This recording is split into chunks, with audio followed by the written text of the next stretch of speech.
3 men, James Duckett, Thomas Marshall, and Donald MacArthur, were carrying out their routine lighthouse duties on the remote Flannan Isles when something unthinkable happened.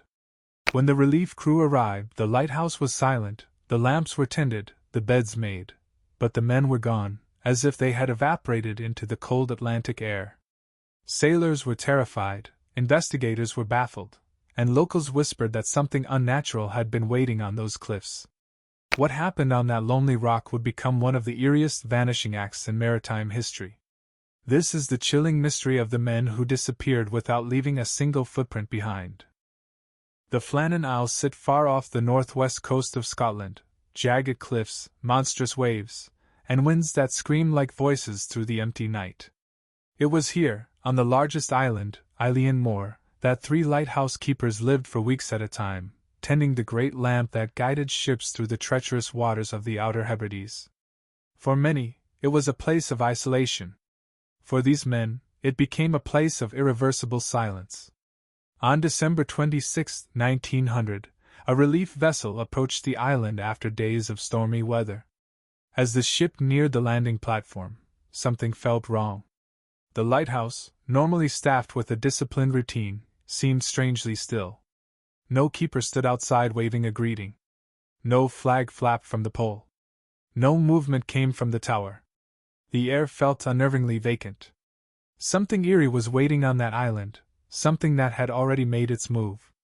When the relief crew reached the lighthouse door, they found it locked.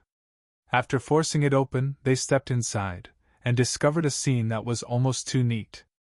The inside of the lighthouse looked lived in, but composed. The clock had stopped. The beds were made. The kitchen was tidy except for an overturned chair, as if someone had risen in a hurry. A cold meal waited on the table. The lamps were filled and trimmed, perfect for the next night's watch. And yet, the men were gone. The logbook offered a strange layer of unease. Notes suggested the keepers had encountered severe storms so intense that one of the men, normally fearless, had been shaken to the core. One entry mentioned a dreadful wind and prayers to God.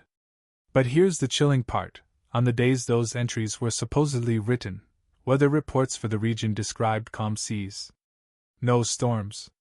No violent winds. Nothing at all matching the terror described in the log. Something creepy was waiting for them, or perhaps watching them from just outside their lantern room windows. Investigators searched the island and found disturbing clues near the western landing. A heavy iron railing had been ripped from its concrete foundation. A supply box was shattered. A section of rock was deeply scarred with impact marks. It looked like something massive, a monstrous wave or something far more atmospheric, had struck the island with brutal force. But even then, how does an entire team of trained, disciplined lighthouse keepers get wiped off the face of the earth without leaving so much as a boot print?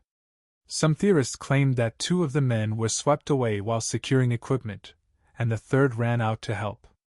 Others whispered darker possibilities: madness, betrayal, and murder-suicide. But those ideas crumble under the weight of the evidence. There were no signs of violence. No struggle. No panic.